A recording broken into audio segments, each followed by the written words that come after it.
Welcome to Slayerfest 98. I'm Ian Carlos Crawford. I'm Dr. Ashley K. Smalls. I'm Alex Abad-Santos.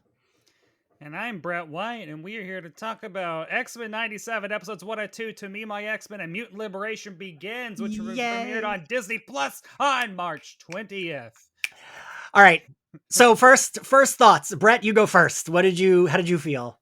I have been suffering through a years long depression where literally nothing makes me feel anything, which is a horrible way to live. But watching the screeners for the first 3 episodes made me the happiest I have been in years. Crying, screaming, feeling emotions again was real fucking great. And I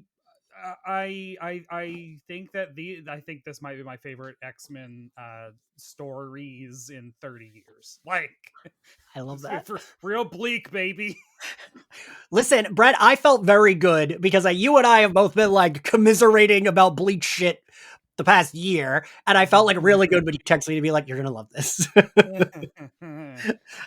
Ashley, what did you think? Because I know. So also, I want to clarify that like I was very excited to have the 3 of you because I feel like I always considered myself a huge X-Men fan, but the 3 of you are like way bigger X-Men fans. I have on my Storm shirt, so oh, nice! I have Jubilee. X-Men arcade game, Konami. Oh, nice. I'm just wearing a black shirt. I'm sorry. I didn't get the memo. It's Nightcrawler. You're blending into shadows. Exactly. It's Morph. There we go. All right. No yeah. But yeah, no, it was phenomenal. I think also just the choice of the storyline that they're choosing to go with this, like the stakes are very high from the jump. Not like the stakes weren't high from the original X-Men animated series because they start off with the Sentinels and Jubilee as well, and so like to see that kind of merit this time with Sunspot, but you know different, but like that storyline is still there, but like I think just the fact that like they could have very easily made this that Saturday morning cartoon sort of like let's make sure there's a happy ending after every episode type of thing, and like we're getting thrown right into a really heavy storyline that it's very clear, even though they have this like 90s aesthetic, kids animated show aesthetic, they know their audience is going to be, millennials. Exactly. The people who like, I'm not jumping out of bed. I got to slowly get up out of here. Let's not, but yeah, so it's like, I love that they had this really, like, your niece, your 8-year-old niece or whatever can still watch it with you, but like, the storyline is mature enough and it's hitting on some very relevant topics. And allegory wise, that's just like we're getting straight into it from first episode. So I really just love that they just absolutely went there from the jump. So yeah, I'm ecstatic. Alex? I mean, after Madam Web, I went through a slight depression too because nothing felt good anymore. Nothing would feel as good as Madam Web. Alex, do you know that Madam Web episode that we recorded is like one of the best performing episodes in a long time? Her web connects us all, Ian. Jesus fucking Christ. So no, like this, I think what makes it so good, I said this on the Hell site, formerly known as Twitter, is that Rogue is Dolly Parton, Storm is Angela Bassett, Gambit is hot, and Jean faints, and that's all you want in an X-Men. All you want in an X-Men cartoon. Basically, if you have those 4 things, you cannot go wrong. And also, Wolverine is just really, really bitchy to Cyclops. Immediately. Like, he says one of the meanest things. The worst part of the professor dying is you. Yeah, I was Jesus. He's just short, hairy, and bitchy. And I like, imagine someone saying that to you about like the father dying. Yeah, like, oh, dad you. Died. I was literally thinking that. I was like, your dad just died. Why are you saying that? Yeah, look, fuck. So good. It's also like, I mean, like the original. When we were talking about the original, it's like what made the original so good was that it was a soap opera and it was camp, and it was like everyone knew that it was like maybe not like 10-year-old me didn't know that it was a soap opera, but I was like these are very melodramatic storylines, like flanked with really fun action scenes, and it's like, this is amazing. This is this is what I want. 10-year-old me, it's like my mom and grandma had their telenovelas and I had X-Men. Well, yeah, Mhm. no, because I think there's a lot of stuff that like 10-year-old me like, oh, well, like I didn't really get the Morlocks, or I didn't really get like, Yeah. why are they in the Savage Land? What does it mean that he's like stealing the DNA? Like he just looks mean. And Yeah, now you're yeah. like, now you're a little older, you're like, oh, okay. I I watched it yesterday, and man, I don't know what I was expecting because I was a little bit like, do you see that thumbs up? What the hell's that? Does it do it automatically? I don't. Yeah, it Doesn't does it? it automatic. You can make it do We it. It don't. did We that don't with need you them. last time, didn't it, Alex? Yeah. We don't need them. Anyway, but yeah, no, I Like, was gonna do it. sorry. You can do it on your FaceTime. Sorry. X. Oh, sorry. Oh. Sorry. We're ruining this. I'm ruining it. Sorry. But so I got, and like I hate to be, but I've had like 3 friends be like, you need to stop reading X-Men comments on your posts. I was like, I can't stop reading them. I fucking hate these people because everyone's been terrible about it. And I don't know where these people are even coming from. Like, just don't like X-Men. You shouldn't even like them. Like, if you're that upset, I you know, we've all said this a million times on Twitter, but like the X-Men have always been woke, you fucking idiots. Like, fucking duh. And I gotta say, it was like really, really like beating me down. Like, I wasn't sure if I was gonna cover it. I wasn't sure if like I was gonna enjoy it because it was really taking the fun out for me. Like, I've done a bunch of Instagram shared posts with Dayspring, who does Power of X-Men and is a co-host here. And there were so many like awful, racist, sexist, homophobic comments. And I'm like, what do these people get out of this fucking superhero team if they're that terrible? Like, I just don't and it was like, I did a shared post with him that was like a fucking tweet of someone saying telekinesis is for the gays and girls. And like a zillion straight men mad about that specific. And it's like, that is clearly a joke. And also, who fucking cares? Like, what? So Is it a fragile. joke? Is it a joke though? I don't I know. mean, Any, yeah. It's true. I I don't mean, know any it straight is. person that would have telekinesis. That is No that is straight for the man is gays. allowed. No, well, there's like Hellion, but it's just like, okay, Well, and well, you know Vance Astro, Justice, but I mean, he seems very gay. His girlfriend is Firestar. Like, I don't know. Hellion too. I remember him wearing those little speedos that Chris yeah, Anka it's, drew. that is a gay power. Yeah. That is like a backhand down the line in tennis. That's only And gay the guys and Phoenix girls. costume, the Phoenix costume is a gay costume because there's that one story arc I think in Excalibur, so the Professor X wears it, Yes. and you never realize how gay the Phoenix costume is until a man wears it, and it's like, oh, that is a gay that sash, It's kind like of thigh-high surprising that boots. you know that Havoc is trying the Phoenix costume on. Oh, well, I mean, Havoc's Goblin King costume that was just like a loincloth and a cape. He's Whoa. always like, "Whoa, how did this happen?" And you're like, "Oh, because you fucking like it, Havoc." But yeah, I was like really worried because it was just like making me nuts. And I was really worried that I wasn't gonna be able to enjoy it because I don't know, I've like honestly fell out of it with Star Wars. I was like a huge Star Wars kid. I've kind of fell out of it because it's just not fun to participate in, right? Like, Oh, yeah.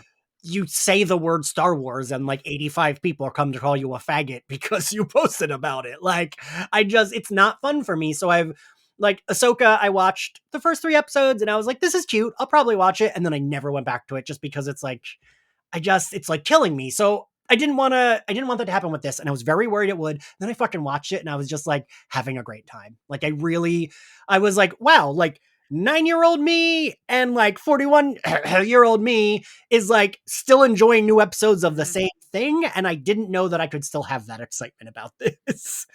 Though when I finished watching it and I was like, oh my God, I forgot what it was like to love the X-Men. Just period. Like it was a hole I did not know was inside of my heart until it got filled again. And then I was like, oh, like I was like, I want to buy I mean, I'm always going to buy stuff anyway, but you know, when I got my Executioner Twist our and arms. Fire figures, you know, I was like so pumped. I will say, I told myself I wasn't going to order these Marvel Legends because I'm like, Ian, you clearly have enough. I was doing good, and then I watch it, and I immediately ordered Madeline Pryor, Jean Grey, and Magneto in his purple sassy outfit. I was like, okay, I need these. That's fine. I need these. Yeah, no, I was definitely. I mean, everyone's been. I do feel like this is like not just the X-Men. I do feel like it's kind of how fans interact online now. I mean, like, Ashley, I feel like you get it a lot too, right? Like time you like tweets about something nerdy, someone's telling you you're not a real fan or some dumb shit. And Oh, like, I mean, you probably have already seen. I kind of stepped like, I mean, I still am there because it's just like you build an audience, and it's hard to just like not use it on some level. And then at the same time, it's also just like I don't want to have to deal with this because I don't want somebody up in my ear telling me some bullshit. It's just like, and I think that's just you know it. This is just unfortunately the consequences of everybody having a way to voice, like to just yeah, to talk. And I mean, like it's just because it was like before, you like for example, even right now, like I had someone comment on my Madam Web review on TikTok, and I posted that like over a month ago, and they got actually viscerally upset when I replied back to them, and it's like, what did you think? What do you think happens when you like? And like also the video is old, so who else was going to see this but me at this right. point? So it's just like, but like they actually, I think, the early days of social media, people still, I think it also comes down to the fact of people having lives. Like people still had a grasp on the idea of like, this person's liking the show and I don't like it, so I just won't interact with them because like I don't care Yeah. about So like, who cares? them. Yeah. And then along the way, it went from social media went from us being social and it became more so about content. So whenever you're just like posting, hey, I'm really enjoying the show, people are taking it as some sort of like a billboard for, and it's like, I wasn't thinking of you when I was watching the show. I'm not stopping you from liking Madam Web. Like if that's Yeah. your parameter of entertainment, my personal views are something I won't share with you because they're very negative, but like nothing I feel bad for you that your taste in movies is so low that Satan can wipe his ass with it. But like that has, nothing to do with me. I'm not stopping you, but you're also not going to make me like this movie because you decided to Yeah. sound off in the So it's just like, I just think, unfortunately, we're just in this space It where, like, wasn't me in the comments. yeah, the and Not it's just me, the like, number one Dakota Johnson fan in comments. look, and it's, but to go to, and I think Instagram, unfortunately, has just become, that waste. Like, it's just, yeah, Instagram, I feel like used to not be as bad, and then now it's it's the like, place where we used to go to get away from that shit because it was yeah, so photo and video focused. And per usual, when people aren't getting the attention that they ruined Twitter and realized people went here, so now I'm gonna go over here, and it's like, okay, yeah. I was just about to say, Ashley, I'm pretty sure it's like because people are leaving Twitter, it's like yeah, now they're now going. we're getting like, yeah. Yeah, but I am glad that like all four of us were. I mean, Alex, I feel like you're the best at being like whatever. Like, Oh, well, I mean, like it's just like who never. This rule also applies to me. It's just like no one on the internet is real. You don't know.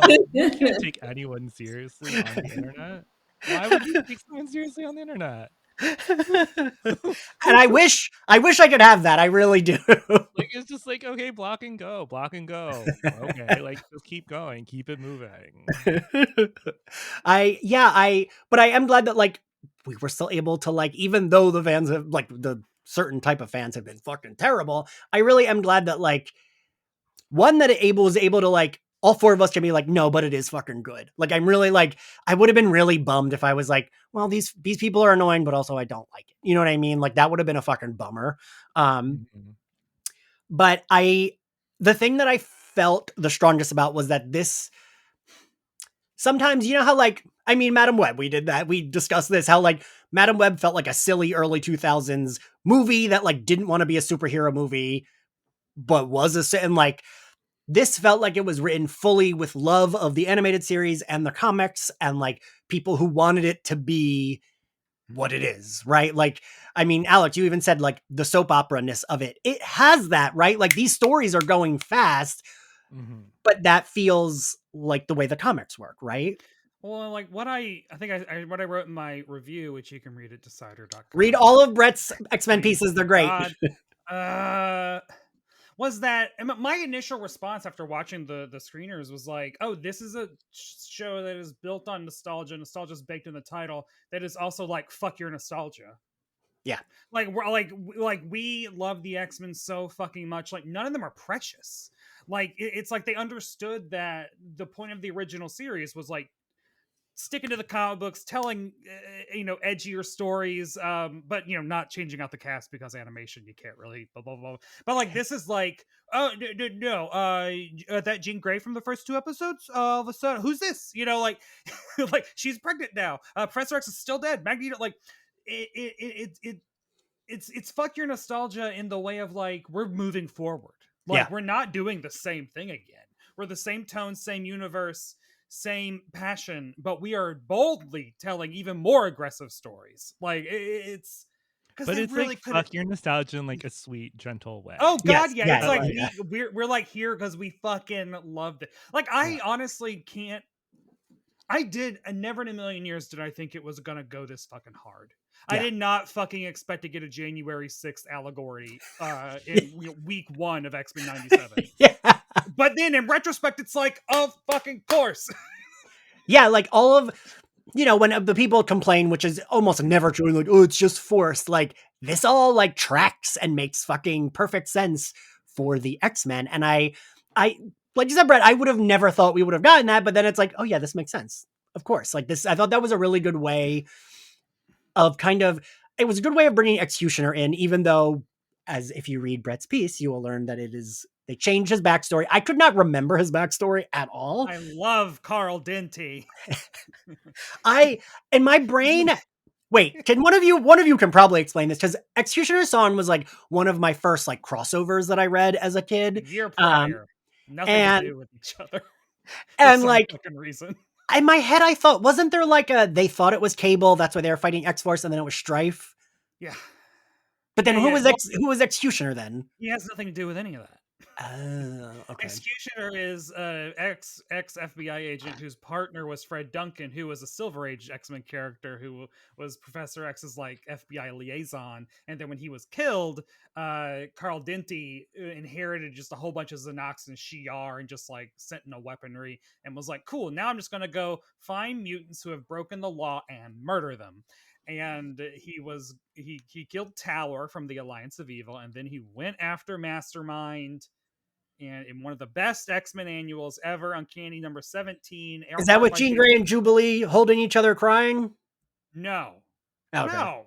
That's Uncanny 303. That's the death of Ilyana. What are we even doing? Right. Fuck. I'm sorry. I'm a maniac. But wait, then, so because wasn't it like they were looking for Cable because Strife, I thought but Executioner, did he try to assassinate Charles? No, he did crash Cyclops' bachelor party in Uncanny 310. Okay. Where him and Cable, so it's a him and Cable versus Executioner, while all the other X-Men are down at the pool hall. I feel like I remember that. Like a do-rag. It's like one of the rare, like, you have to be more specific with like executing Charles Xavier, because so many people want to do it. So many people have done it. It happens. I'll say it happens. Yeah. Cyclops did it like a little bit, which is fine. Was that the one where? No. Oh God. Is it? Which one is it where Bishop accidentally kills him? That's in. Oh, well, Age of Apocalypse is when Legion kills him, but Bishop gets stuck back there. The Messiah Complex. That's what I was thinking of. Yes. Because I know it's like not that popular, but I fucking love Messiah Complex. I just don't love the ending. No, everyone loves Messiah Complex. Messiah Complex and Second Coming are so good. Like that's so. On the Run. I remember like. There's like some parts of it that are clunky, but like everyone loves like the whole, like Cyclops is a badass in it. Everyone's kind of like strategizing. They kill off all the teleporters. It's so good. Yeah, what's the blonde chick that they blow up who's not Boom Boom or Lila Cheney, but she looks like a mix of the two of them? Locus? Ariel? I don't know. She has like she wears like a silly skirt. She kind of dresses like Lila Cheney, but like she's a teleporter. I think it's Ariel. She actually Ariel from Fallen Angels. Okay. Anyway. Also, like, you can't keep saying like they blow up this girl because that and assassination of Charles Xavier also happened a lot in X-Men. You have to be more specific. See, like this is the soap opera shit that like we love, and the thing that I also love is like I remember if it's one of those two where Nightcrawler dies, right? Mm-hmm. when like the fist gets so stressed. And I remember crying and even thinking, why am I crying? He's gonna come back. But I still cried because it was like well done and it was like I wrote sad a with sketch Rogue. about that at UCB. Really? A guy's getting married and he finds out that Nightcrawler died right before his wedding, and he just can't focus on his wedding because he's just like, Nightcrawler died. Anyway, Any of the four it of us. wasn't good. But yeah, no, I love that they're adapting. I feel like it's like numerous stories here, right? Because we're doing the like, what's the Storm story called again? Life Death. And then we're doing kind of maybe Executioner's Song if we see more of him. We're getting Inferno. Yeah. And I do Gambit. Or Gambit, Rogue and Magneto. Yeah, Rogue and Magneto. Gambit and Magneto for the season. I mean, the big one at the end of episode 2 with the reveal of. It's so funny how when the camera went on Madeline Pryor's face at the end, how she instantly no longer looked like Jean Grey to me. Like I was like it was like I fell for it for both episodes, and then as soon as Miss, I gotta faint comes in, and they put the camera. Like, we know that's got to be her. Exactly. Yeah, everyone, like, the whole entire house was just like, oh, that's definitely. That's what's been weird about her for the past year. Okay, it hits you like a ton of bricks when you realize this bitch didn't faint all 2 episodes until she went into labor. Like, she was actually competent. Like, she got in there. She actually was able to keep her head straight. We should have been knew something was wrong. Remind me, because it's been a long time. I forget. Madeline doesn't know, right? Till like she knows. Like, she doesn't know. She's not like tricking them. It's that she doesn't know, right? Okay. But she always thought, I wrote in my thing, it's like a Margot Robbie Samara Weaving kind of thing. Where it's just like, I look just like this person. Like, we're okay. God, they do look so much alike. Literal Inferno that she finds out. Yeah, that she's a clone. Because I really liked, when did they, what was the, I like that they brought her back, because they didn't bring her back for a while. And then there was like that like cat suit she had in like the mid 90s when they brought her back. And now she's been back in Krakoa, right? Well, Krakoa just ended. Yeah. I'm sorry.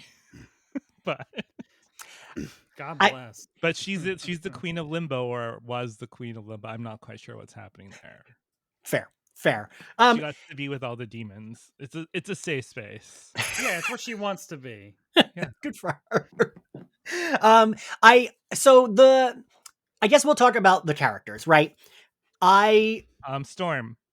Sure. I was gonna save Storm for last, but sure, yes. Let's talk about Storm. I was gonna start small and then go big, but yes, we'll start with Storm. Allison Seeley Smith. Holy fuck.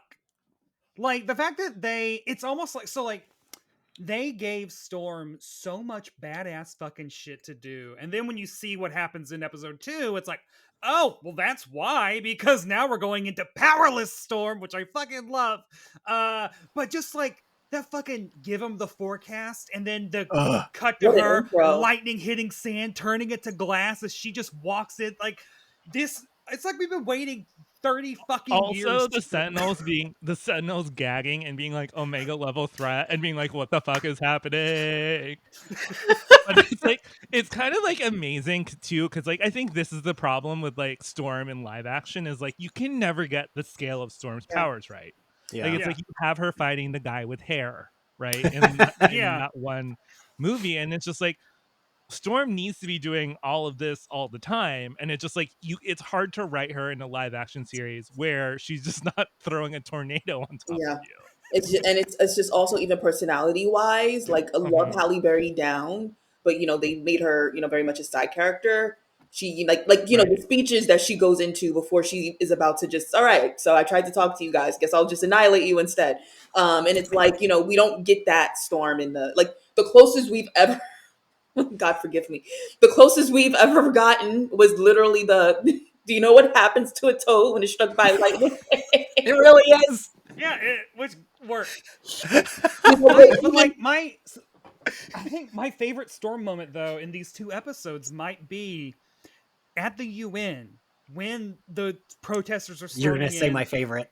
and these are like, wait a second, why should we listen to you? She's like, you will stop right now. Like, you will free him and you will listen to me or you will die. And it's like, And I think she prefaces it with "Don't think," and I was like, "Fuck yeah!"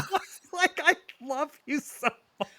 I feel like her and Storm and Rogue, like Storm, Rogue, and Wolverine, I will say, those like three voices have always stuck with me as like, if I'm reading the comics, that's what I'm hearing. And it was just like hearing Storm give, I don't even remember how it went, but the first like speech about her powers, I was just like, this is what I needed. I needed to hear this. Like, and Ashley, you're right. Like, the closest we got was fucking What Happens to Us. It really is. We never got her doing that in any of the fucking movies. Like literally, Well, I power think, and scaling. then, Sorry, I was gonna say the only thing like I would see that's probably the closest we got to the Storm who like talks and also is gonna be the badass. And then in terms Yeah. of power scaling, the best, also terrible, is the closest we got was what is that? Days of Future Past, when it's just her again, Yeah. all those things that we can see her, and then literally right after she's done, they fucking slice her. So it's like I had to wait 10 Because years for this, and I heard you. I remember being so like, I do like that movie. That's maybe my favorite X-Men movie, but like, that I was like, fuck yeah, they're giving like Halle Berry, because I have always said, I think Brett, I said this when we did our recording on the first movie 100 years ago, that I don't blame Halle Berry because she is a good actor. It's just they gave her nothing to do, like nothing. She's standing there, like Yeah. But I remember watching them being like so excited because they were finally giving her, and then they fucking not only do they slice her, then they just throw her off the ledge, and it's like, oh god. well, even in Last Stand, she's spinning around, and you're just like, what the fuck are you doing? Tasmanian devil. Like, why does she need to spin around? She doesn't need to be in the tornado. Yeah. And then she's like getting beat up by Callisto, who's just like Super fast. why is she being bothered by this? Like by this What person? were the Morlocks too? Or am I bugging? No, they weren't Morlocks. Yeah, well, it was they like in Last Stand, it's like they mush it together, isn't it? Like the Morlocks have like a stupid tattoo. Yeah, she has like an Yeah. instead of having an eye patch, because that would be implausible in the world of that. But it's also like the frustrating thing is that Angela Bassett is right there. Basically, like all the Wakanda Forever speeches are Storm speeches in my head, and that's like that's how she should be delivering everything. And it's just like, and I think like the funny part is like the cartoon knows that this is comedy, right? Like it knows that there's like this high camp drag queen comedy to it. Like even when Cyclops is like, give him the forecast, and then just wicked. Well, and then so like also at the UN when Magneto makes all the like spires out of the everything, and then he shunts them down and cages them, and then Storm says something wild, like she makes a like may this like lightning something. She says something about their bad conduct. Which is like just she's up there like making puns while hurling lightning at them, but it's like I love this. And you know what I really love too is that Magneto couldn't stand any of them but Storm. Storm was the only one that he loved. That like you're the closest we have to a goddess on Earth was like this is. He was bowing. He was like, he just wanted to be like. He was like. He drags all the UN people up to like fucking the stratosphere. He's like, I would kill all of you, but I'm trying to be better for Storm. Listen, for what you did to Storm, I would just murder you. I'm trying to be. I honestly thought that was going to be it. I was like, oh, well, we got good Magneto for all of 15 minutes. I did too. That was fun. Also, Magneto's reaction to Storm is any gay guy's reaction to Storm. I was about to say that. You're gonna tell me in that little bodysuit, those cunty little gloves, this man was not gagging for more fucking Storm. Well, I'm glad that people are. There's the one scene where he and Rogue have that tete-a-tete in like Charles's office or whatever, and he's like leaning on the desk, and his hips are like out, and he's like I was like, shit, girl, like those hips, like sassy. I love these animators. He's dressed like a Real Housewife for a reunion. Yeah. That's really fucking accurate. But I love the idea of like Magneto being like, you're also fucking annoying. Oh, but not you. Like, because it really is like that's the way a gay man would treat Storm. Like, oh yeah, this is a queen. Like, fuck. Like, Well, yeah, he's hanging out with Rogue and like gagging over Storm. That is what we would do. That is yes. what any gay guy would do. But I think that it also makes sense for his character, though, right? Like, if he sees everyone as a god, if he sees like himself as superior, the only person Yeah. that he could feel like he could talk to as a peer is Storm, because the rest of them, sorry, Gene, the rest of them are not like, they're not showing off Omega level. They're not Yeah. giving Omega level. Well, and what I am super fucking excited about, and I guess like if you're not super into the comics, you wouldn't know this, because there is like a version where it's like, oh, she loses her powers at the end of episode. Oh, like you could be very bummed about that. But like knowing what Chris Claremont did with that era of Storm, where it's like, yeah, Storm isn't a goddess because of her powers. Storm is a goddess because she's fucking Storm. And it's like you just give her a knife and a mohawk and she will annihilate everyone. I can't wait to see this.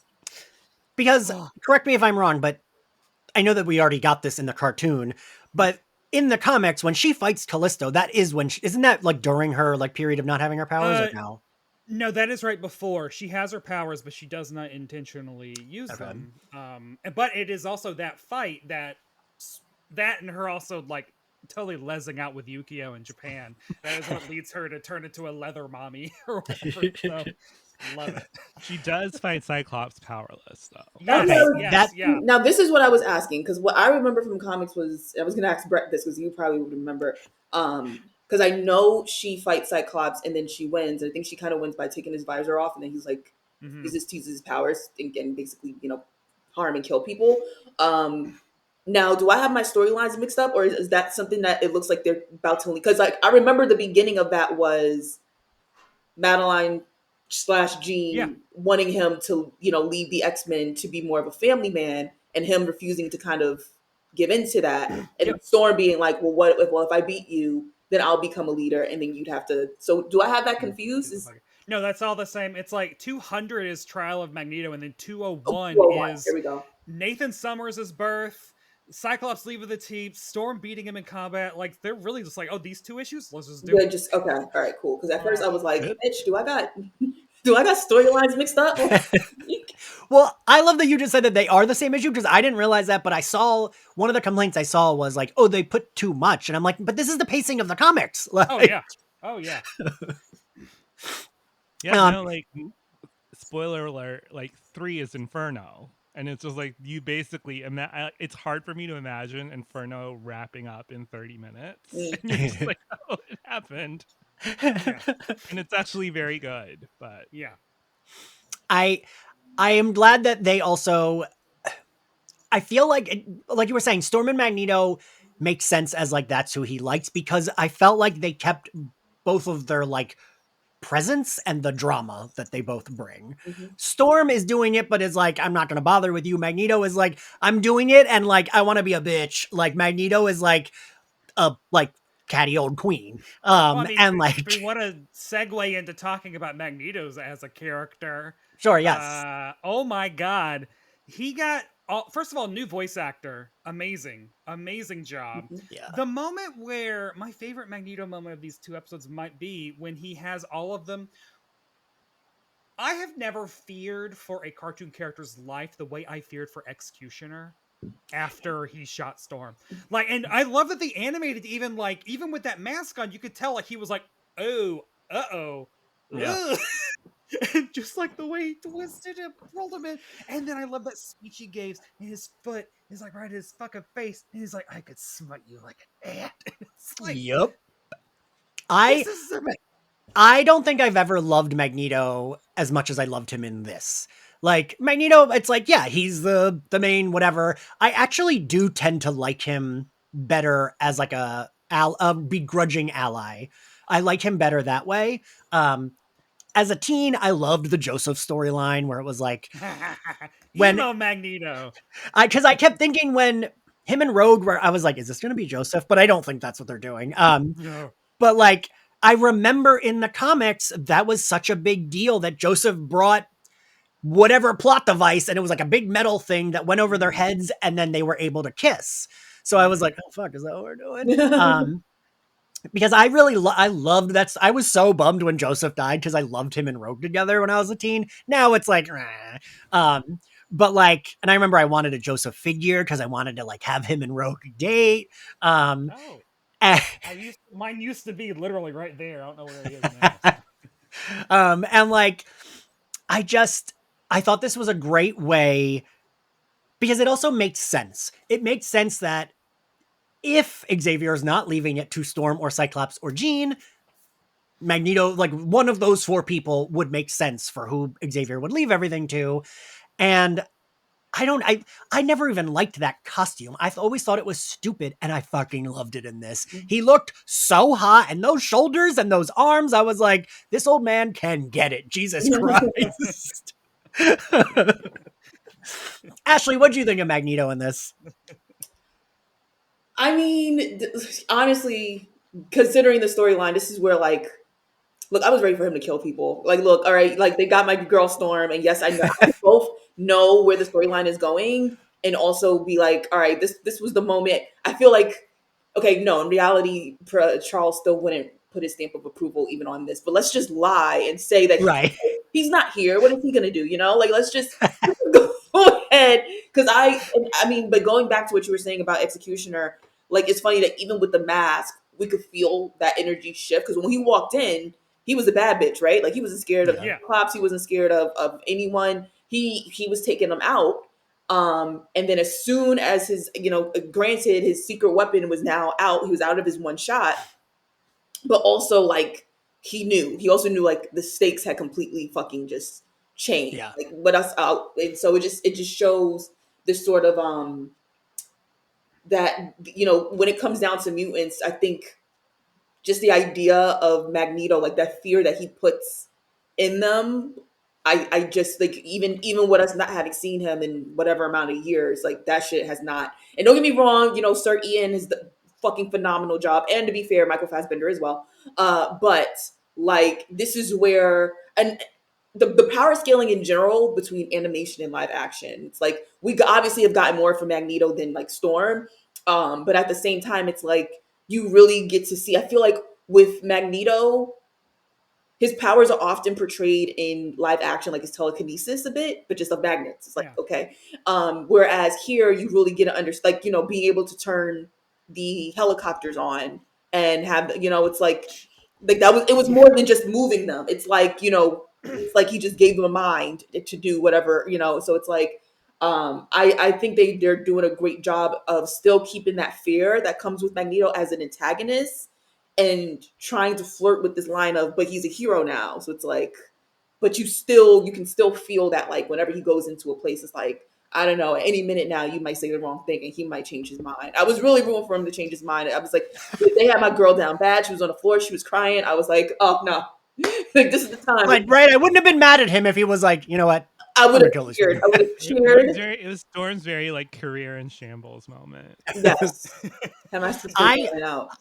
It didn't even occur to me that that's a storyline they were doing. I actually like, and I know it's X-Men. So again, I just said this earlier. They can die and come back. And I was like, I think I do some like weird resurrection story with Storm because it looked like she was dying. And I was like, it is crazy to say like this cartoon made us fear for people's lives. But I was like, man, I know they'll bring her back if they kill her. But like, I'm going to be real fucking bummed if they kill Storm.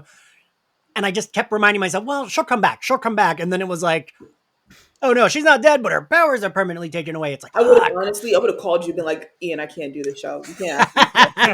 It's like you can't. We gotta wait. I don't know what they're doing, but I'm not the one to bring it on. I think what's great about that though is that the whole idea of like this is the guy who's the polar opposite, like political idea of like what mutant utopia looks like is mutant supremacy, right? And it's just like it makes you see his point. Like it's like it doesn't matter. Like this is what Xavier's dream is, and it's just like it's always going to end with one of us getting shot, one of us powerless, and it's just I like like that. and you're just like, okay, well, fucking kill him, Magneto. Fucking kill them. Obviously, this way doesn't work. I love like the speech he gave to all of them while he's holding them in basically orbit, and you can see the frost of their breath and stuff. Was basically like motherfuckers, like we just gotta fucking share the goddamn planet.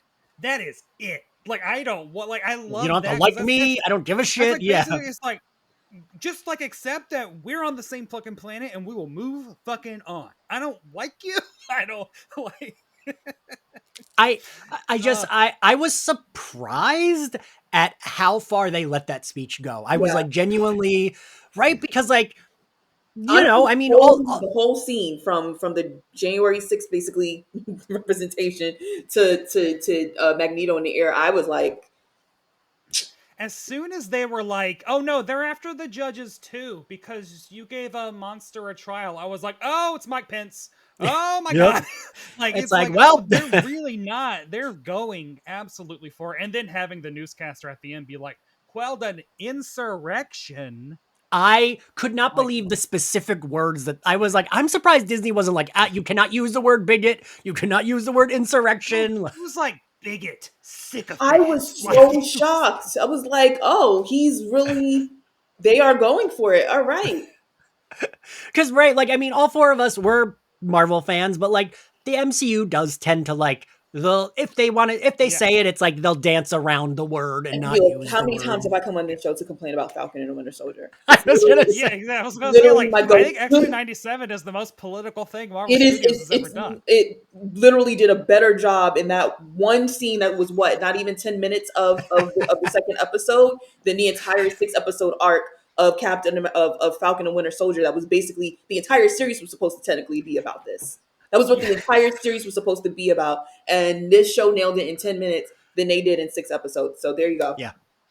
And like, I also love that, like you said, the Mike Pence of it all, like it was a white dude with gray hair. And he's like, what'd we do? He didn't even like Magneto. He didn't even want to Yeah. be there. He didn't even like them, but he got, because he was like, quote unquote, being fair. It's like, yes, motherfucker, Yeah. they are going to tear you apart too, because they don't give a shit. Like, Yeah. and that's like, it reminds me of like gay conservatives, right? Like, Yeah. it's like, Oh, you're not gonna be the one that they are like, oh, you're okay. Like, no, they don't like you either. yeah. But yeah, no, Alex, what did you think of Magneto? I mean, Magneto's right. Magneto's always right. I think always when I said did my reaction, I said Magneto's never been more right. Like it's like he should. I get it. Make Genosha. Like go to Genosha. Make your own little island because these people are savages and they will always try and shoot you. It's not worth it. It's not worth it. and And I yeah, like I that he's his, doing this for his ex-boyfriend, and he's trying to be really good for his ex-boyfriend. They But like, also like that. I mean, if we want to talk about Rogue next, is it Rogue that made? Well, she literally said like you wore that helmet to keep Charles's love out of your head so that she you did say could. that. And it's like I mean, she said love. Like and isn't that like word. right after or before he says like I think of Charles every day, and it's like Yeah. and then it Love. was like it was something like I could feel him. Like it was like if I take it off, I'll I could. feel him or something around Yeah. me all the time. Love. Oof. if I take off the helmet, I'll feel his dick in my mouth. It's like, excuse me, what? What? But yeah, no, I loved everything about Rogue. Brett, I feel like start us Well, off Rogue with is my Rogue. favorite character. The only thing is that I do. When I realized that Lenore Zan sounds like Dolly Parton now, I could feel, but like there was a huskiness and raspiness in Rogue's voice in the '90s that is gone now, which Yeah, is maybe just age, or yeah, honestly, they could have just like turned the treble down or the bass up on her voice. true. That was jarring because like I've been like waiting, let me get Rogue, and then she comes in, I'm like, oh, that's squeakier than I remember, but. Then she fucking suplexed Sentinel? Is that what that move is called? I don't do wrestling. But when she was just like, I'm gonna throw this head at you, and then I'm going to just completely house you down. Like yeah. just completely own you. I don't know. I don't know if you all like. I feel like Brett, you probably do. Like that was like very heavily rumored that Sarah Michelle Gellar was being like courted to play Rogue in the first remember X-Men that. movie. Yeah, I remember and that. like watching this, I was like, this makes sense that like Rogue and Storm were my Rogue. I mean, and Jubilee, but not for the same reason. But Rogue and Storm were my favorites, and the line from that to Buffy like kind of makes sense, right, Brett? Like, Yeah. it's like these like badass, gorgeous, dramatic women that can like kill you, but like are fucking great. Like, Uh, Well, okay, and my favorite, another one of my favorite fucking moments, episode 1, is when the Blackbird gets attacked, and it's just like ripped, and also just the shot of Cyclops like the sitting holding in the fucking. That's when I was like, this animation, give it a fucking Oscar. I don't care if that doesn't make any sense. But when they're all falling. And all Storm does is just turn and look at Yes. Rogue, and they have this like, yeah, and I just like lost my mind of just like, this is the fucking X-Men. This is everything that we'd never gotten in any of the fucking movies, was them acting as a goddamn team. Of course, Storm and Rogue have to do this all the time. They literally say another catch the X-Men day. And I just love that like confidence of like Storm's like, I gotta Yeah, she's like, oh, we gotta collect them again. Yeah. Like we like, it's us. Like I love. Well, also like the best part of the original, one of the best lines of the original X-Men is when Storm does her speech in the first episode, and then Rogue is always like, "You're a little long-winded." And she says something like, "You always have a thing for speeches," and it's like they're just like the funniest. Like, well, this is what makes me sad about the depowering, is like you love to see them kind of gently rib each other over that. Well, and I love the Sentinel fight in the Night of the Sentinels where Storm's like, yes, Rogue has awakened. Yeah.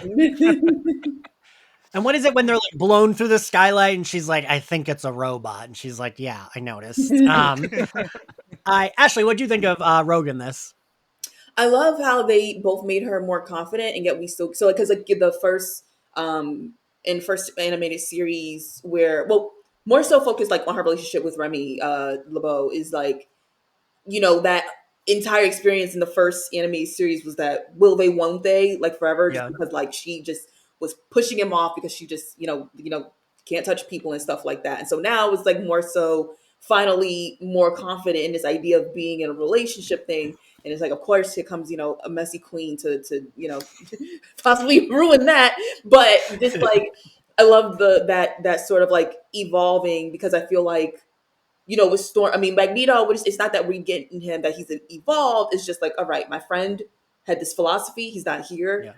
And even though I want to fucking kill you people, I'm going to do my best to honor him. I would say Storm has evolved in the traditional sense, which might be why they're going the route that they're going, is because in the first series, she was already confident. She didn't have, she had the luxury of, I can touch people, as long as they don't piss me off, and then I electrocute them. Whereas with Remy, with Rogue, personality wise, we know she was very confident when it came down to her powers. If anything, she shows off more of what Captain Marvel can do than Captain Marvel did.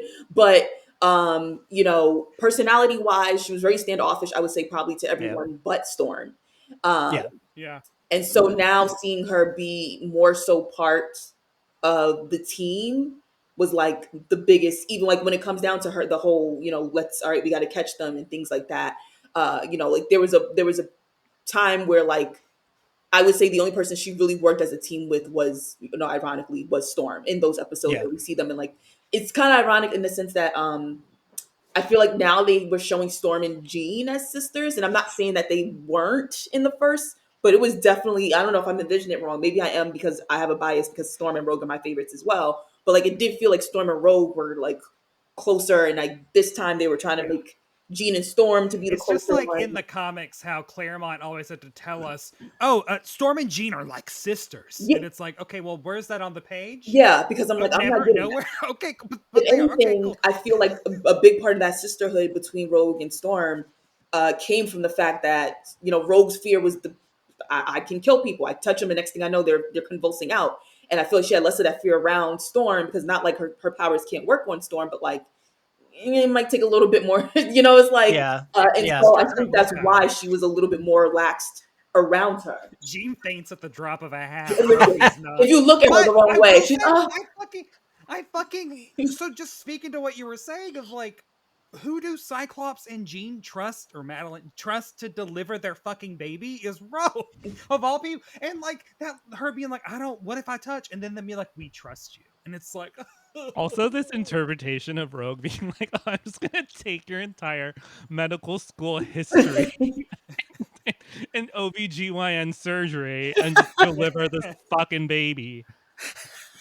I was like she's absorbing his doctor powers? But whatever. Does Rogue even have a GED? I don't know. Does it matter? I don't know if if Destiny and Mystique were sending her off to private school or nothing. So I think that Rogue needs to be Dolly Parton, who punches people into yes. cars and Hi, like that fucking was my pitch to Marvel. like that's what she should do. And that's I think there was that fan casting of like well, it's just like there was that fan casting of Kiki Palmer, right? And it's just like we Yeah. don't want Kiki Palmer to be the Anna Paquin Rogue. We want her to be the Right, like yeah. animated Yeah. series. The real Uh, Rogue. The Rogue that Anna leather Paquin wanted leather to play. jacket, I don't know what the smacking fuck Anna Parker people. was. Honestly, I feel bad that they didn't give her much to do. Yeah. Yeah, I do think I'm not a big Anna Paquin person, but I would still even put her with Halle Berry in those movies where like they just didn't give her anything to do. Yeah, I When what's when crazy, she I was think she was doing well lasted. But Yeah, yeah. what can when you she do? was It's like, doing tours for the Rogue cut of Days of Future Past, and yeah, she was like, I thought I was going to get to fly and punch Sentinels, which is what I thought I was going to get to do when I was 16, yeah, and still didn't get to. yeah. Fuck them. But I mean, it was nice. Like, oh yeah, nice. Thank you for reminding people before your, tenure is up, that you can take people's powers and use them. So I guess that was, nice because she took Kitty Pryde's powers. Yeah. But like, yeah, I'm like, we never got the storm, which I mean, and I swore up and down. Sorry to go on my tangent because I understood like, okay, she can't take Captain Marvel's powers because Captain Marvel wasn't in these films. But when the first film happened and that whole thing with Magneto and Magneto Yeah. transferred I Yes. swore they were gonna retcon it, and we were gonna get the role of, So it was like you had it right Yeah. here. Because in Anyway, Age of Apocalypse, she has Magneto's powers, I do believe. Oh, really? I think she doesn't have Carol's. I think she has Hmm. Magneto's because they're a couple, and he Yeah. can okay, he can smooch her, and they have a little baby. yeah, okay, Yeah. That makes sense. Also, the good part is that they kept all the weird like Southern analogies, which I yeah. don't even think may be Southern analogies of like No, long they're what the Longtail long Cat cat, is. long tail cat, a room full of rocking chairs, some nervous, something, something, something. Like I It- just hear like it. If I want Rogue to make me imagine that I'm hearing banjos in the Oh yeah. fucking background of anything, that whenever she talks, I just want to hear some fucking banjos. Ugh. okay, and I want to talk about Cyclops because I do think this was the most I've ever liked Cyclops. Holy shit. Thank you. It's almost like everyone involved in this is like, okay, well, let's make it difficult. Yeah, We need to like, we don't just want to waltz in and just do any X-Men story. Let's do this on highest difficulty. Let's make Cyclops cool. Let's make Cyclops the most badass character on the entire X-Men. And then they leaped that bar. And right. they kind of leaped it by just Listen, remembering that his optic blasts are force and not yeah, heat. yeah. And they made so many awesome decisions Can with I that. just but listen? Cyclops needed a win, and he honestly needed. That's one, and then two. I will just say to be a little fair to, even though I'm annoyed by him in the comics as well. But like a couple weeks ago, I saw a viral tweet of someone basically calling him like Blue Lives Matter or something. I don't know if you guys saw that. They were like, "Oh, he's like the Blue Lives Matter, Yeah. the X Men." I was like, "That is someone who has only seen Cyclops in the Fox X Men movie." Yeah. It's like Yeah. you guys have done irreparable damage to his reputation, and I don't even like him, but I'm not about like he can't you no we can't have him go out like that. He's annoying. I mean, to be fair, the man, doesn't know who's his wife half the time, and then next thing you know, he's got kids popping out, and then they got powers, and so I He's got leaving them. it. Yeah. He got a lot going on. So I'm like, we're not about to have him go out like this. I am really happy that it did seem a little bit like someone said on Twitter, I think actually like a love letter to him just a bit before they go into like the main storyline. And Yeah. he really needed it because I feel like we've talked a lot about how the mainstream idea in terms of X-Men, which has unfortunately just become the Fox, which that was not the case for at one point, but it has been recently. And like, yet, they downscaled all these powers, but like, I feel like for most of the team, the fact that they're still badasses has still remained intact. And then there's Yeah. Cyclops, it's like mopey boy that's with Jean Grey, who, I knew it was bad when people started actually shipping Jean with Logan, like for a permanent relationship. And I was like, oh, oh Yeah. no. Well, I mean, that was the problem. It's just like you get Hugh Jackman's Wolverine becomes so popular that you kind of place like his foil becomes kind of like the sour, like I don't want to say like, yeah, it's kind of like a sour note. Like he has to be like womp womp. And Yeah. I think like in the comic books, like he's supposed to be like Xavier's best soldier, who kind of like over time maybe falls out of it, falls into it, like kind of questions like this whole mission. And we never get that in any of the live action, any of the and most of the adaptations. Like, you have to go into the comics and read it. And it's just like, I think what they leaned into, which was very fun, was that he's kind of a square, but he's kind of like the best strategist. He is the leader, and it's just like, hit him with the forecast is so corny, but you're like, that is my corny man. But I have to say, the way he did, That's maybe my it was corny more for the man. voice actor, but he ate that. It was giving me. Yeah. He did. I was like, look, because I'm like, that's a real friend. You going to introduce me when you bring me out, like, that was like, you got 5 words to do it, and it's like, bitch, like, I don't look. He ate that. Okay? Yeah. You know what it was When like? he was even like, so Storm, obviously you're gonna save the day. Let us just have our fun. Yeah. For a little bit, and then Yeah, 'cause at some point, I know they're just sitting there like it was definitely like that moment with Okoye in Infinity War. Which, why was she up there all this time? Like, why the fuck you got us out here you doing our best moves, and the whole time you fix this with a Because tornado? the X-Men love drama. That's why. Yeah, they're messy bitches who live for drama. I also loved like Cyclops making him an amazing hand-to-hand combatant, because obviously Yeah. he wouldn't know like fancy martial arts and shit, but he would know how to do a Yeah. hand-to-hand.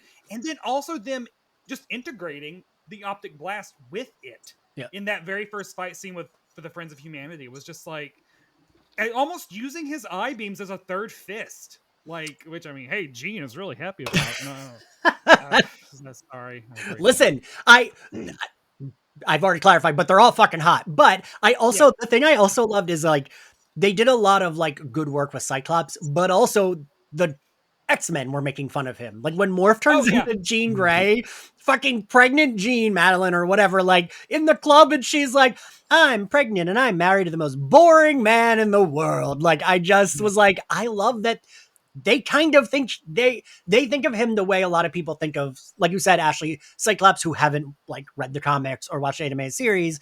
And I just like the idea of like him being the square on the team, because also that even if they're making him likable, he would have to be, right? Like I feel like I think the funniest part of that whole like hit him with the forecast is like, do you remember the Coldplay Super Bowl when Beyonce comes out, but it's Chris Martin who like introduces her? Thank you so much. That is exactly what I didn't want to be the person who's like, it reminded me of a Beyonce entrance, but it did. Okay, like, I have been fighting every inkling in me to not put formation over when Storm starts walking out, because listen. Okay, it makes sense because Beyonce's best white man friend is Chris Martin. And Storm's best white man friend is going to be Cyclops. Are Beyonce and him really friends? Yeah, no, they're best friends. Like literally, they like love each other. It's the reason why when Coldplay headlined the Super Bowl and Chris was like, "We can't fucking perform no Super Bowl." Beyonce, yeah, you got any songs you ever done? Okay, cool. Yeah, no. Oh, you've already done it twice. Well, you're coming a third time. Let's go. They're like besties. I love that. I did not know this at all. I just thought like, oh, they performed together at the Super Bowl. It's funny because like everyone thought that Beyonce and Gwyneth Paltrow were the ones who were really close, and come to find out, they were only besties because she was married to Chris at the time, and everyone jokes that Chris got Beyonce in the divorce. So I love that. I love that. I love when like very random celebrities are like people. I mean, I guess they're both musicians, so it's not, but like it feels very random, right? Do we want to talk about Morph? Because I did like, I liked Morph in this. Him and Logan are fucking, right? Or them and Logan are fucking, right? I think so. I mean, that moment at the end where he's like, "I'm gonna be Sabretooth for you." He comes with the 6-pack, and I was like, "Is this their foreplay?" Like, when you're making fun of Jean, that is very like other girlfriend fighting. I just like that we kept, because also, so I'm not sure if they're gonna do like, because the series ended with like Charles's brain going to space or something, right? Wasn't it like he wasn't dead? He's with the Shi'ar, yeah. So I like the idea of like us as an audience, we're supposed to assume Xavier's like dead, and he's just like coming in, like they're just coming in like as Xavier, like, haha, I'm the dead dad, like, and everyone's like Cyclops calling him a creep. Very free. I thought that was so funny. He's like, don't be a creep, Morph. Like, I like Morph as the we didn't really get this much of this Morph, right? Because No. he dies in the end of the first episode. So like, I appreciated that they did do a good job of like reminding us that is how Morph was in the one episode where he was like, where they were able to be like happy and part of the team.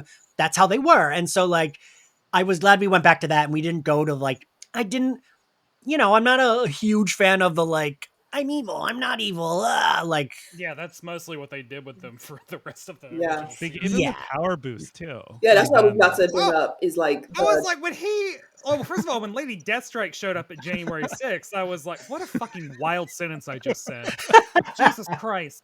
At first I was like, oh, what? That's unexpected, and then turned into Colossus and Psylocke, and it's just like, wait, Morph knows how to fight this well? Like, I will say that was a little bit right. That is a little bit of like them kind of like pushing the boundaries because right, Morph is like Mystique, where it it's was like, wild because they were like, when Psychosis goes like, yeah, Morph is here, but we're losing the less.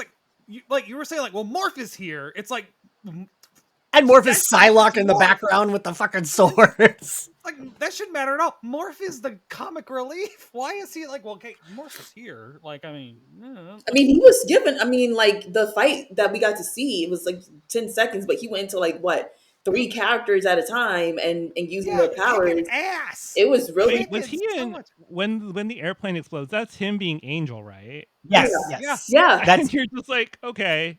that was the first time I was like, wait, can they do that? Use the powers? Are we just gliding in the air? All right, whatever. That's fine. Like, Right. yeah, I'll go with it. Because also, wasn't Morph originally kind of like Mimic and another character? Like they Well, Morph was changeling in the Changeling, in the okay. 60s. Yeah, and But wasn't his story Mimics in the comics or something? I mean, kind. I mean, like Mimic was also a troubled soul. Fair. Calvin. Or does anyone know a well-adjusted Calvin? Most of my knowledge of Mimic is from the Exiles, which is where they introduced Morph. But like, Morph, yeah. Also, someone on fucking Instagram was like, when did they turn Morph into Spider-Man villain Chameleon? They're just ripping that off. And it's like, no, that's what Morph looks like in the comics, you fucking 1995, annoying people. motherfucker. But yeah, I liked Morph. I kind of liked that we beefed up the team a little bit, but it didn't Yeah. feel crowded, Yeah. right? Like, I don't think it felt like too much. Well, I mean, if you grew up in the 90s, you're like, there are less than 16 Right. men? Wow, this is a breeze. Oh, there's not 800 superheroes living in the same mansion together? All right. I also want to like say, like, for all of the insane bigoted controversy about Morph identifying as non-binary, what with them being a shapeshifter and all, it is not mentioned, and I don't even think they use pronouns in regards to Morph for the entire. It only pops up in the little bio at the very end of the closing credits. Oh, I didn't notice when it that. says, like, when I read it was like, oh, they use the powers of what. I was like, oh, okay. And so it's just like all of these people losing their goddamn minds, and it's like, yeah, this is where this gets very performative because I'm just like, we're not gonna sit here and act like y'all ever gave a fuck about Morph. Can we be so fucking serious? Like, all right, like, I sometimes try to understand it if it's like some big change to a character who's been around for a decade. It's like, but like, can we be serious? Y'all weren't thinking of Morph last week. You didn't wake up one day and was like, I really need to pick up a comic with Morph. You weren't. Right. You didn't do any of that, and now you're acting like. And then they make the most sense to have they them pronouns, considering the fact they're going from Archangel to Psylocke. Like, yeah, and especially considering. And also, like, loved being Psylocke. Yeah. I mean, honestly. Oh, right. Yeah. Like, Absolutely. like, does it make sense for them to be like to really like gender wise and gender expression wise, for them to be comfortable being able to shift into anybody? It makes the most sense that they would not harbor onto this very hegemonic idea of gender identity, because how would you do that comfortably? And I feel like, especially because Morph doesn't take anything seriously, so why would Morph take gender seriously? Yeah. Like, why would I be like, but I mean, hey, no homo. Like, Did you- I don't. Yeah, I'm gonna be Psylocke, but like it's not in a gay Not way. the gay way. Like, not in a, I mean, in Morph's very first appearance, they changed from like a Calvin Klein model to, I think, Senator Kelly maybe, to Jubilee. And then Jubilee, yeah. Like in very first, but anyway. I did Did you all see that there's like I forget what site did the interview with the Leewalds, and Julia Leewald literally said, "I thought we taught you better. Why are people mad about this?" And I was like, I love my X-Men parents so much. Like, I love them. and like, it's also every time someone was commenting something like, "Ooh, now they're going," I wanted to be like, "Have you talked to the showrunners of the animated series? Because I bet you haven't." And they wanted it to be progressive, you idiots. Like, that was always their intention. Like, I remember when I had them on, so I've had them on a few times, and like, I remember being like, "Do you know, like, it feels like you raised a generation of like queer kids," and they like were like, "We had no idea that it like struck a nerve with the LGBTQ community till we started doing cons and we had people coming up to us to tell us that." Like, they didn't know, and they did that just because that's like who they are, right? Which I love. I love that they didn't do it thinking, well, we're gonna get gay fans, we're gonna get, queer people, we're gonna get POC. Like, they just did it because that's who they are. And that's the stories. That's the And those stories make sense for the fucking X-Men. Like, Jesus Christ. Do we want to talk about Jubilee? I thought Jubilee was really cute. She wasn't used that much, but I did think she was cute. I love the way that they intertwined her I with noticed- Sunspot. Yes. I like the I like that she. So in Night of the Sentinels, she's the one that's rescued, etc. And then at the end of that, Storm gives her the like speech on the rooftop, and I like that they almost like passed the torch. Like, Yeah. she gave Sunspot the speech on the rooftop, and it's like, oh, this is really, really sweet. And then also to remember, like, yeah, I mean, I don't know, like what 3 years has probably passed for her since Night of the Sentinels. Like, I mean, yeah, she's still a child. Because it does make sense for them to be like, all right, we have one kid on the team. Let's have that kid like ease this other kid into the team, and like so he won't freak out. Yeah, and I really liked the way her powers looked when she was like dancing and doing the little You love her disco powers? I did. I loved it. So good. And I thought they were animated well too. They like, I don't know. I was like screenshotting it, and I liked that like the colors are bouncing off of her. Like, they're not just like in front of her. I guess like, she wasn't in that much, but that's okay, because Jubilee did in the original anime series come in and out a lot. I feel like her and Jean were the ones that were like most often, like sometimes they're there, sometimes they're not. That's okay. What do we think of Sunspot? I liked him. Yeah. He was kind of just like more of a plot device, but that's fine, right? Yeah, they got the rich, arrogant. I always forget that he comes from like a wildly wealthy family. Yeah. Mm-hmm. God, who else? Do we want to talk about? Gambit?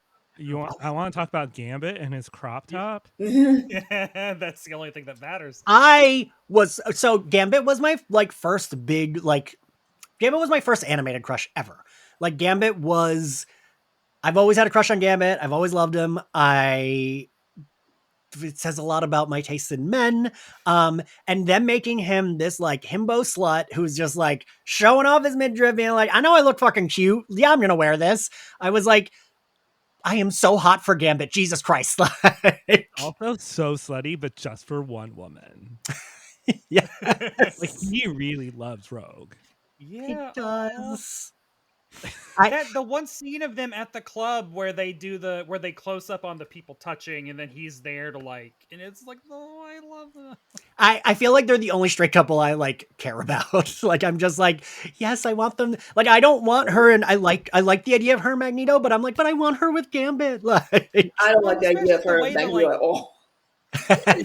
Outside of cute, the way they're using it. What happened?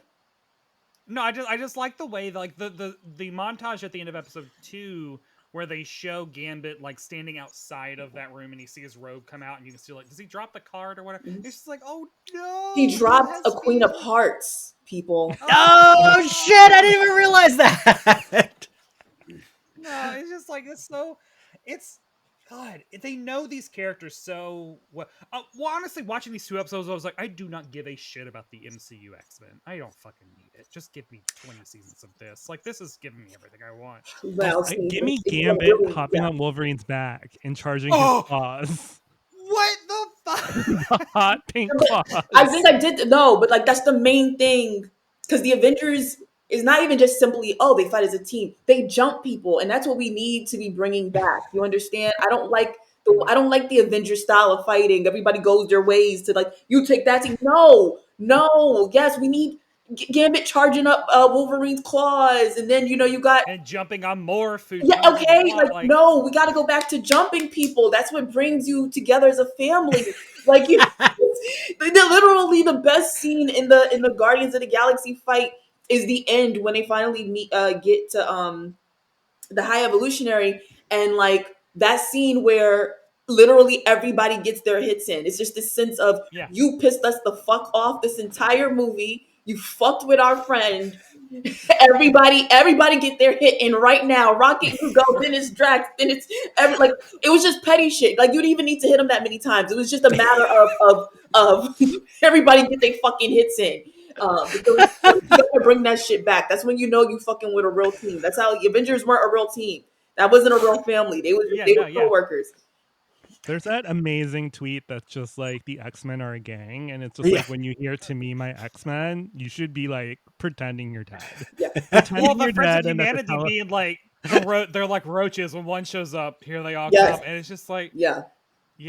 Yeah, like Well, even someone like okay, like Bishop and Cyclops, I don't think I don't fucking know each other. Like what? But like when Executioner takes out Bishop, Cyclops is like, "You just fucking like got my friend, and now I'm going to kill you." Like I was like that, right? I feel like each other's back. That really is like a perfect summation of the X-Men, where it's like even if they're like teammates that don't like each other that much, they're allowed to not like each other, but you're not allowed to not like, the one I don't like.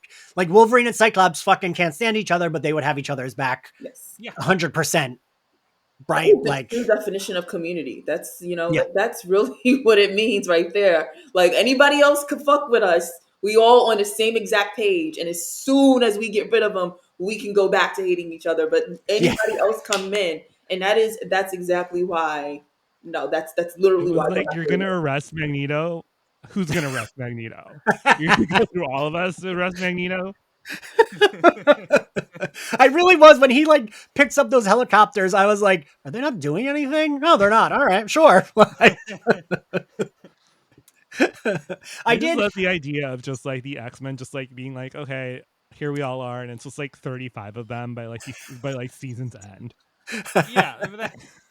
I feel like this cartoon, just from these first 2 episodes, I'm like, they could handle if they decided to be like, yes, we're making this a school. Yes, we're going to have like all of X-Force there, all of Generation X. Like, I feel like I would trust them to balance that era of X-Men with like everyone in the mansion, because they did such a good job. And because like the cartoon, the original series would have Jean and Jubilee breeze in and out. You can do that if you have a full mansion. You can have Boom Boom in one scene helping them throwing fucking bombs. Like you can have Cannonball come in and like fight behind them. That's what I love about the X-Men. I always think how like, I probably have told the story in front of at least one of you. I was obsessed with The Sims for a while. I was a big Sims gal. And when I first moved to New York, I had crashed a PC playing The Sims because I had downloaded so many things. I had a friend clean wipe a PC, moved with that PC just for The Sims, and still crashed the PC because I had downloaded Xavier's Mansion. And I did a cheat code where you could have unlimited people in the house. So I had all of the X-Men in the house.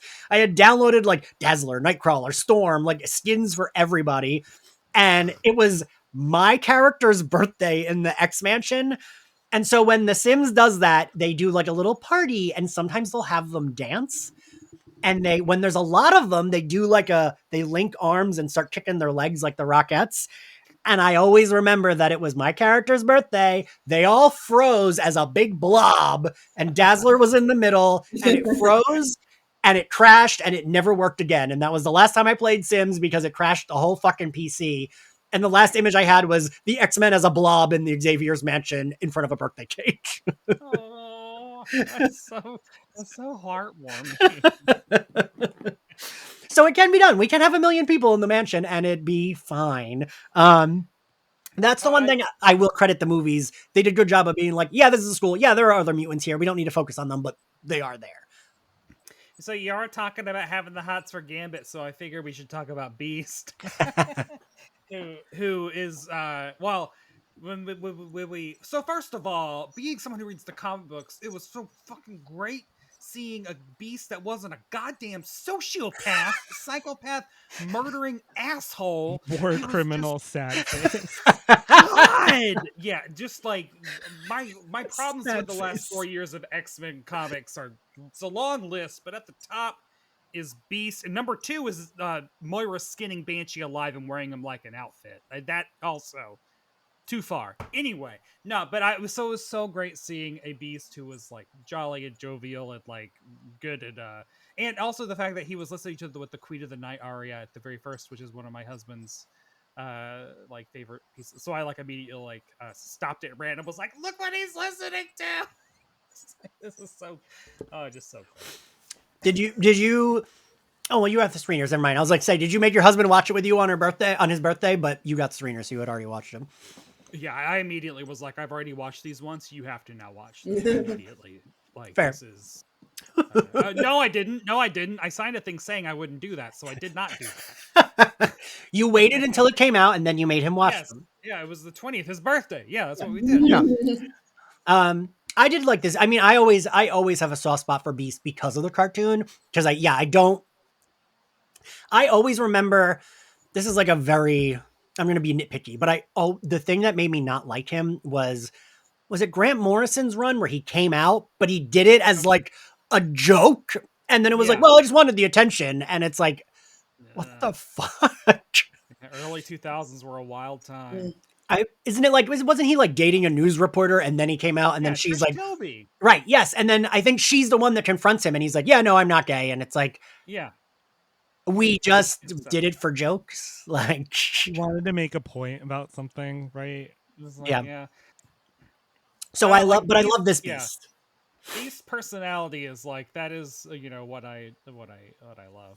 And then also when he's human, he's very hunky, and I like that. Ashley, any opinions on Beast? Don't want to say they kind of side. I don't want to say put him to the side. I think they found a good mix because, like in the original, right. He put front and center because he got arrested and things like that.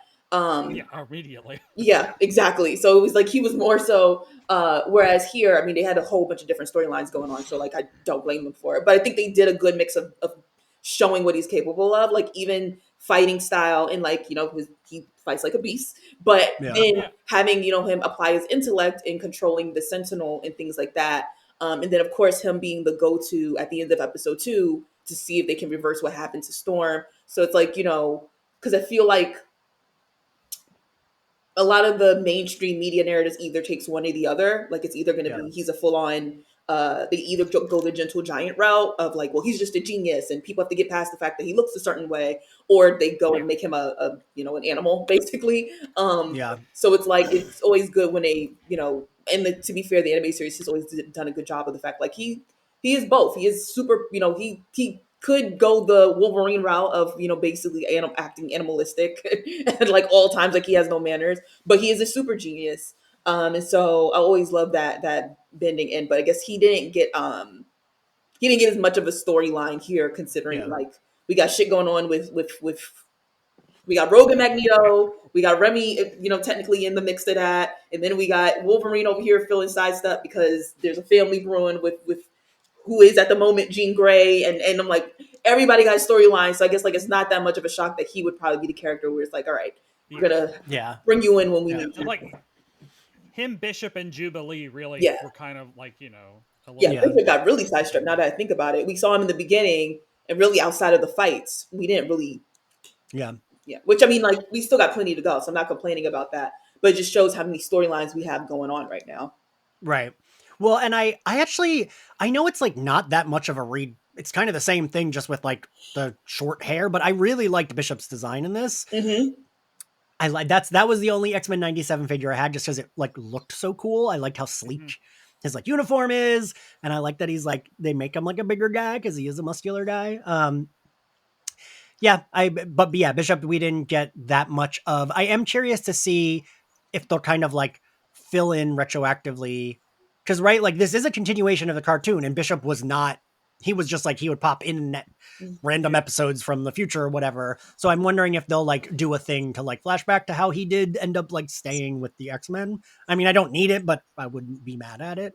Mhm. Especially since they included in the second episode that in the credits of like him like Yeah. in the like Also, it's Yeah. just really thingy. Where great. they reanimated old moments from the series, like the eye of detail, just so great. So fucking cool that they did that. The Dark Phoenix like had me gooped. I was like, was that fucking Yeah. Dark Phoenix? Uh, I guess we get like so.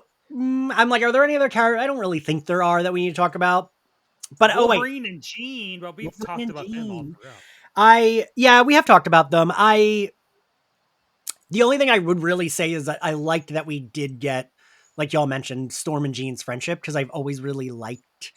I like when like two characters just are like, I don't know, friend. Like I think in like the mid '90s, like we would get like Jean visiting Storm when she had the attic with the garden Mm. in the mansion. Like I always really liked that. Do you guys think though to bring in Forge? Because wasn't Forge a part of the like her losing her power story? Yes, he is going to be on this because they've the voice actor is God, the voice actor is, I can't remember what his name is, but he's on Yellowstone. Oh. When I saw him, he was like, oh yeah, he's in everything. Okay, that makes sense.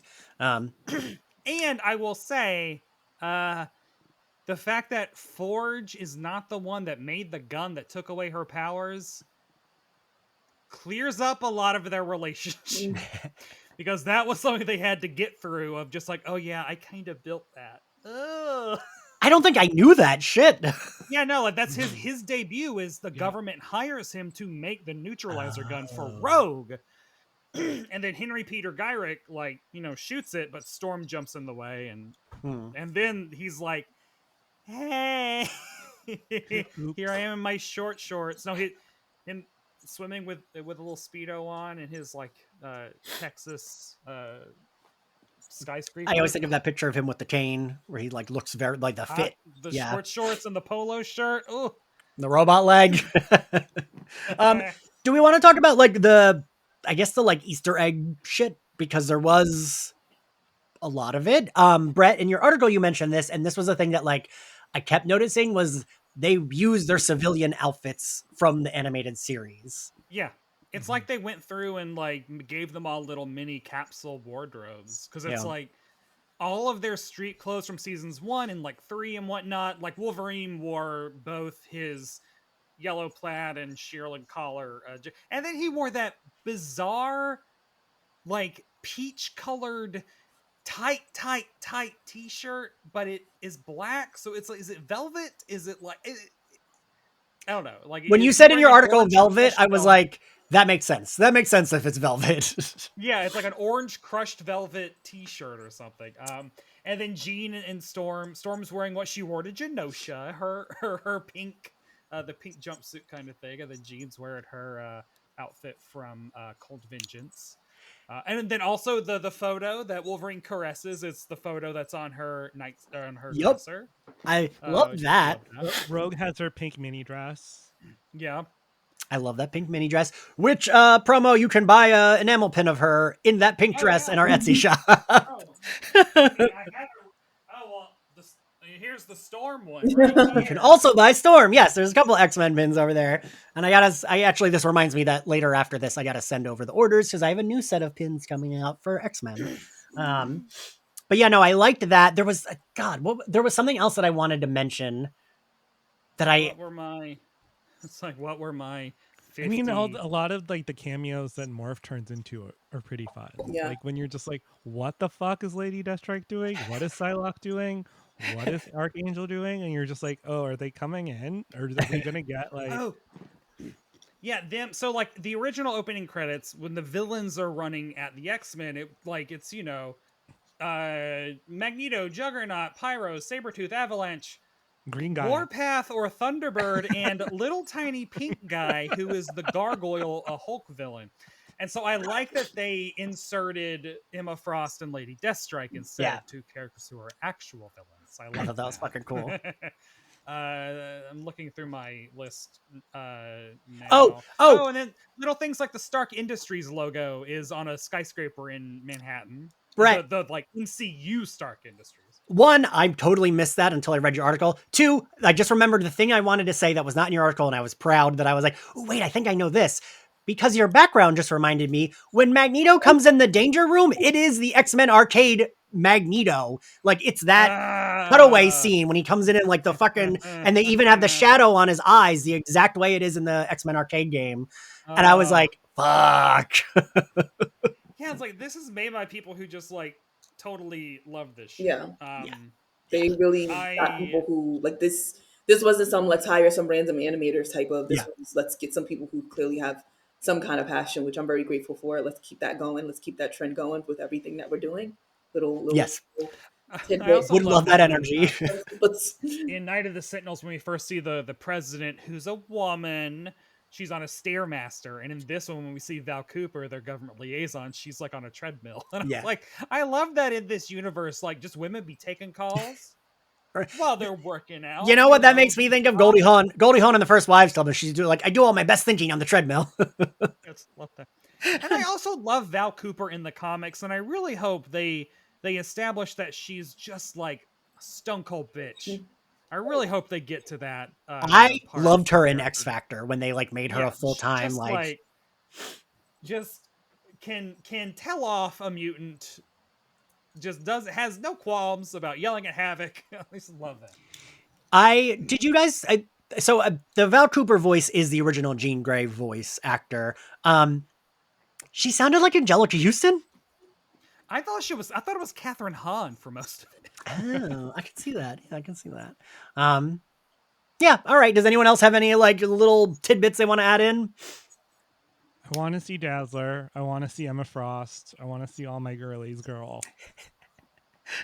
I feel like we'll get Emma since she's in the credits now, right? Yeah, they've announced that she's in it at some point. The producer, who's no longer the producer, was kind of famous on the internet for not liking certain parts of the X-Men stories, and he was not a big Emma Frost fan. You know I'm proud of us for not touching upon that until an hour and 26 minutes in. We're gonna breeze by that. Shows how good the show is. You know, I was so worried that was going to be the only narrative about this because that is a big deal that it happened. But like you said, Brett, it really is a credit to the show because it's like, it's so fucking good. I didn't even like, that wasn't even occur to me that was like a thing that I had been thinking about a lot just like 2 days ago. It's weird now. It's going to be so weird now. And it's like renewed and doing really well. It's so weird. I know. Hey, well, it's great. He wrote a really good script, and I now he has something in that regard to be proud of. I mean, I mean that's all you got right now. But yeah. I mean, in the back of my mind, I was thinking like, you know, whatever they do, like I want it renewed, but at the same time, like, you know, let's make sure we got the right decision makers in the room. Yes.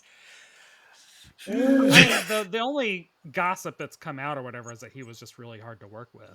I mean, I will say that for all the compliments he's getting, I will just say as somebody who was just being a nosy bitch but wasn't involved, that, you know, X-Men Twitter was not every time I saw him on Twitter, he was fighting with people who I normally see in X-Men Twitter. Every time. Yeah. Anytime he came up and every time I saw him on Instagram, it was from below and I was seeing like the bottom of his tits. Yeah.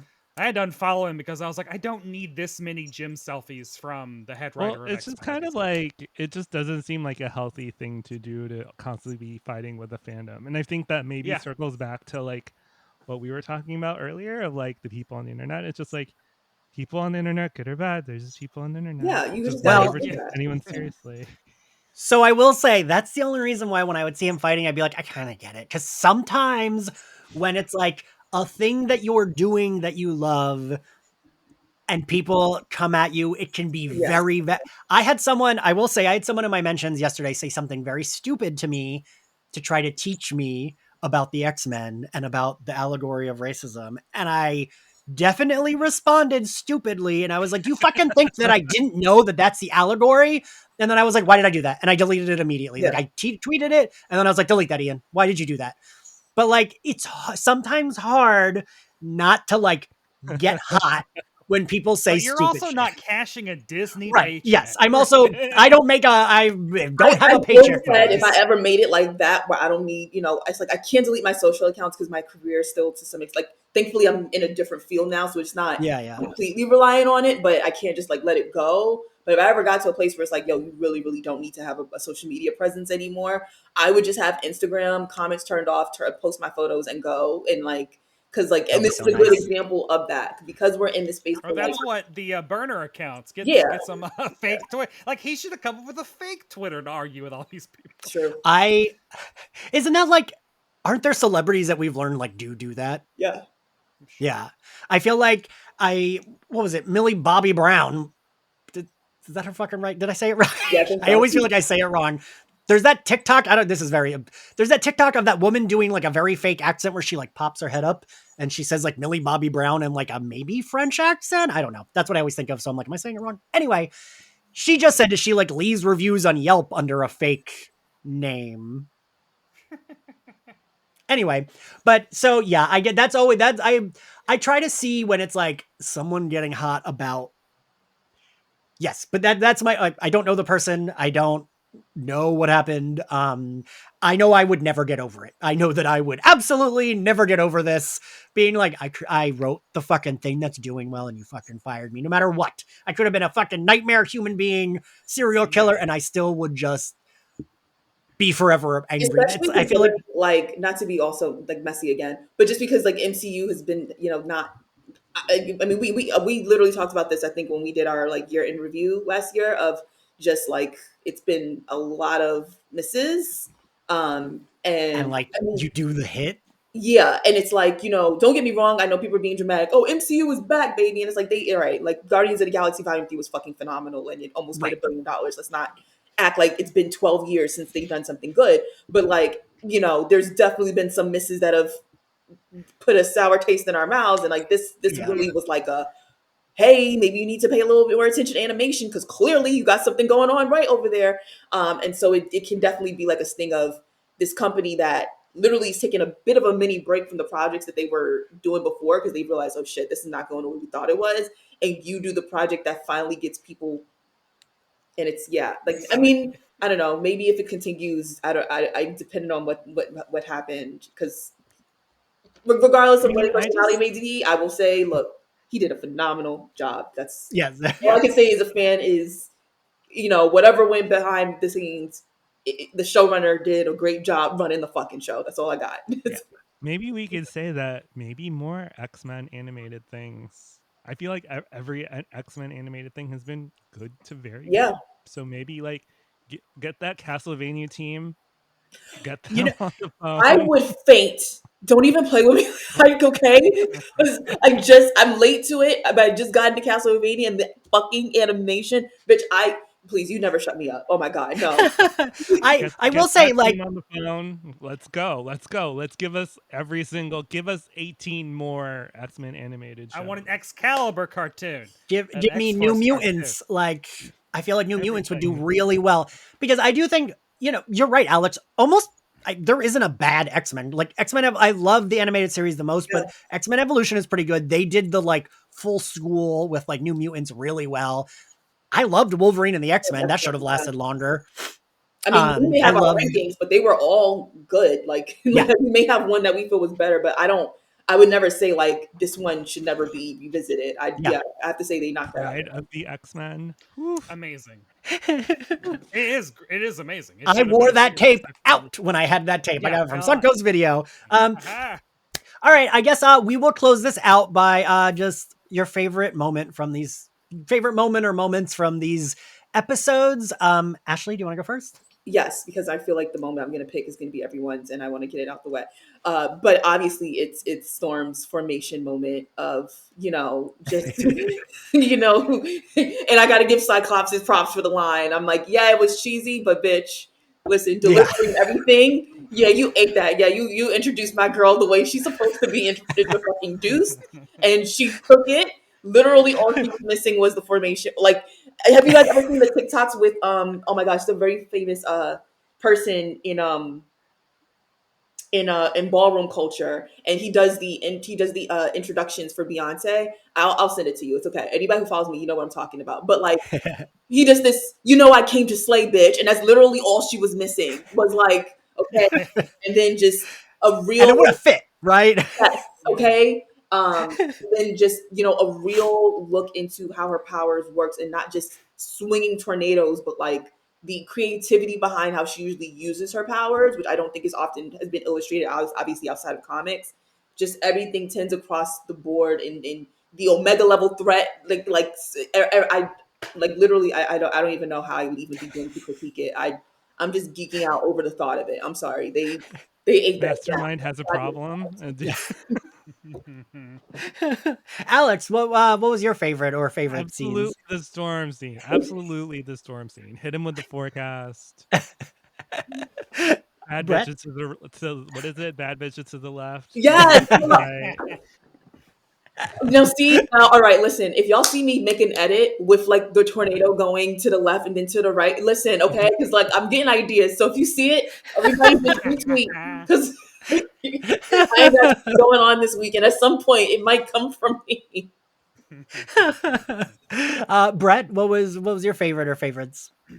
I mean, yeah, like that Magneto stepping on Executioner's face after shooting Storm. But like the one thing that I totally forgot to mention and talk about is I really did love that we were intercutting between fucking January 6th and then Wolverine's got to get Jean Grey to the hospital on time. And it was like when he's like, he's here, Apocalypse, no, the baby, and then just like that duh, and like the keys hitting his head, like and wait, is this in? No, this is next week. There's a really funny. You almost gave it away. I know. Yeah, We almost all got spoiled. We were all going to be on our way to your house. How fucking could you? A Disney But no, sniper look, was going to drop down from Brett's ceiling. Wait. Can I? Favorite second moment is Robe absorbing the doctor's powers and just becoming a genius doctor and an OBGYN in about like 3 seconds. I would say my second favorite moment. Scott and Jean being like, yeah, deliver our baby. And my second favorite moment is Remy. I don't even call that man Gambit. That's just like in my head, I had a relationship with him for 5 years, so we're on a first name basis. But Gambit, in Wolverine's team up, like as much as they get on each other's nerves, clearly you practice that shit in the danger room. So like, I want to see what other moves y'all. Whose idea was it? Was it like, hey, mon ami, I bet I could judge your claws. Don't even try. That was a very good impression on both. That was. Oh God. So I think for me, I mean, that storm moment, just like but I gotta give like a second favorite to the first time we see Gambit in that fucking crop top, because Jesus Christ, the man looked good. And like, I imagine, I don't know how 10-year-old or 9-year-old me would have reacted to that, because I loved Gambit so much. Like, I think I would have been very confused about how I was feeling. And I guess we all give it an A, right? Yeah, I'm sorry, I can't think of any critiques. A+. Yeah, I don't have not one thing really to say in terms of they could have done this. Like I really wouldn't even be able to nano pick it. I'm sorry. I look. Everyone needs to have a come to Jesus moment. They need to sit at the table. We need to all, whatever the problems are, we got to patch it up, because this is what I want to see. Yeah. I have no like complaints. But yeah, I wasn't even sure that I was going to like going into this again, because like so many like terrible comments. I was like, do I want to cover this? Well, what if I don't even like it that much? But I do, and now we're gonna cover it every week. So I like because you're vindicated by like the gayest Magneto that Magneto has ever been. Yeah, it really was of Charles. Well, now did he bring the picture of Charles to put on his desk, or did Charles already have that picture of Magneto? Right. Yeah. That's a good question.